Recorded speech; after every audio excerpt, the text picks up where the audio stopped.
Tamil Nadu assembly ఎన్నికల ఫలితాల counting కొనసాగుతోంది. ఇప్పటివరకు వచ్చిన ట్రెండ్స్ చూస్తే తమిళనాడుకు కొత్త తలపతి విజయ్ అనేది తేలిపోయింది. పోస్టల్ బ్యాలెట్ ఓట్ల లెక్కింపు నుంచి పూర్తి ఆధిపత్యాన్ని ప్రదర్శిస్తూ వస్తున్న టీవీకే ఆ రాష్ట్రంలోని కీలక పార్టీలు డీఎంకే, అన్నా డీఎంకేలకు కోలుకోలేని దెబ్బతీసింది.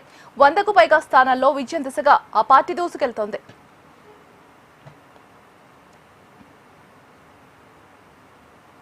తమిళనాడు ప్రజానికం ఊహించని తీర్పునిచ్చింది. కొత్త నాయకత్వం చేతికి రాష్ట్ర పరిపాలన పగ్గాలు అప్పగించింది. 2 ప్రధాన పార్టీలకు పోటీ నడుస్తున్న నేపథ్యంలో 20 స్థానాలు కూడా గెలవలేరన్న కామెంట్లు వచ్చాయి. ఎగ్జిట్ పోల్స్ తో విజయ్ కింగ్ మేకర్ గా మిగిలిపోతారనేది స్పష్టత వచ్చింది. కానీ అసలు ఫలితాల్లో విజయ్ కింగ్ మేకర్ గా కాదు, కింగ్ గా నిలబడ్డారు. బలమైన ప్రత్యర్థులను మట్టి కల్పించి ప్రపంచం సృష్టించాడు. పార్టీ పెట్టి తొలి ఎన్నికల్లో అధికారంలోకి వచ్చిన నేతగా అరుదైన ఘనతను సొంతం చేసుకున్నారు.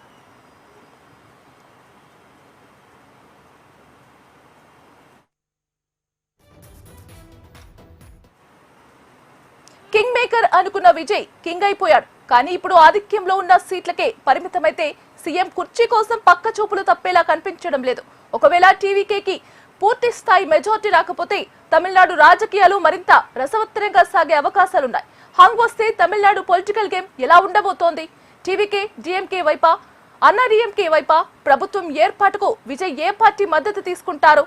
కాంగ్రెస్, సిపిఐ, పీఎంకేతో సపోర్ట్ కోరుతారా అన్నది హాట్ టాపిక్ గా మారింది.